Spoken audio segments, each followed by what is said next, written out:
Friend, আমি দেবমিতা চলে এসেছি বং রান্নাঘরে একটা নতুন রেসিপির ভিডিও নিয়ে।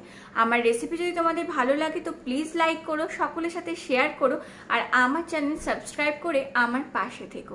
তাহলে চলো আজকের ভিডিওটা স্টার্ট করি। এই গরমে যদি একটু ঠান্ডা ঠান্ডা মিল্কশেক হয় তাহলে কিন্তু মন্দ হয় না। তাই আজকে নিয়ে চলে এসেছি ঠান্ডা ঠান্ডা কাস্টার্ড মিল্কশেকের রেসিপি। তাহলে চলো স্টার্ট করি। একটা মিক্সিং জারে প্রথমে দিয়ে দিচ্ছি চিনি, এবার দিচ্ছি কাজু আর আমন্ড বাদাম, আর দিচ্ছি কিছু এলাচ। এবার দিয়ে দিচ্ছি কাস্টার্ড পাউডার। এবার সব কিছু ভালো করে ব্লেন্ড করব।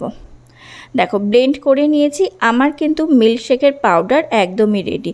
এই পাউডারটা তোমরা একটা এয়ারটাইট কন্টেনারে ভরে অন্তত মাসখানেকের জন্য ফ্রিজে স্টোর করে রেখে দিতে পারো। তারপর যখনই মিল্কশেক খেতে ইচ্ছা করবে তখনই কিন্তু ব্যবহার করতে পারো। এবার আমি মিল্কশেকটা দেখাচ্ছি। এই জন্য একটা পাত্রে দুধ বসিয়ে নিয়েছি। দুধটা ভালো করে ফুটে গেছে, দেখতেই পাচ্ছ। আরও কিছু সময় দুধটা একটু ফুটিয়ে নেব।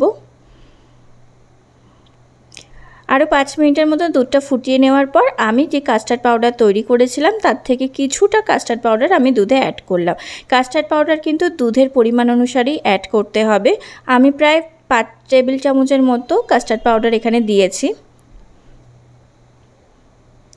এবার ভালো করে মিশিয়ে নেব এবং 5 মিনিটের জন্য মিডিয়াম ফ্লেমে দুধটাকে ফুটতে দেব। তার আগে কিছু আমি কেশর ছড়িয়ে দিচ্ছি। খুব ভালো করে এভাবে নাড়িয়ে দিতে হবে। দেখো 5 মিনিট ফুটিয়ে নেওয়ার পর আমার কিন্তু কাস্টার্ডটা রেডি হয়ে গেছে। খুব বেশি ঘন করবে না, জাস্ট দেখতে পাচ্ছ এই হাতার পেছনে একটা হালকা লেয়ার পড়েছে। এবার আমি গ্যাসটা বন্ধ করে দেব। এবার গ্যাসটা বন্ধ করে দুধটা ঠান্ডা হতে দেব। দেখো দুধটা ঠান্ডা হয়ে গেছে। এবার ফ্রিজে 1 ঘন্টার জন্য দুধটাকে একটু ঠান্ডা করে নেব। প্রায় 1 ঘন্টার মতো ফ্রিজে রেখে দেওয়ার পর মিল্কশেকটা কিন্তু একদমই রেডি হয়ে গেছে। দেখতেই পাচ্ছ একটু ঘন হয়ে গেছে। এবার আমি দুটো গ্লাসে ঢেলে নিচ্ছি। আর যেসব বাচ্চারা একদমই দুধ খেতে চায় না তাদের কিন্তু গরমে তোমরা এই ধরনের মিল্কশেক বানিয়ে দিতেই পারো। এটা কিন্তু খেতেও যেমন ভালো তেমনি কিন্তু স্বাস্থ্যের পক্ষেও খুবই উপকারী। এবার উপর থেকে কিছু ড্রাই ফ্রুটস ছড়িয়ে দিচ্ছি আর ছড়িয়ে দেব কিছু কেশর। তাহলে দেখতেই পেলে কত সহজে তৈরি হয়ে গেল আমার আজকের রেসিপি কাস্টার্ড মিল্কশেক।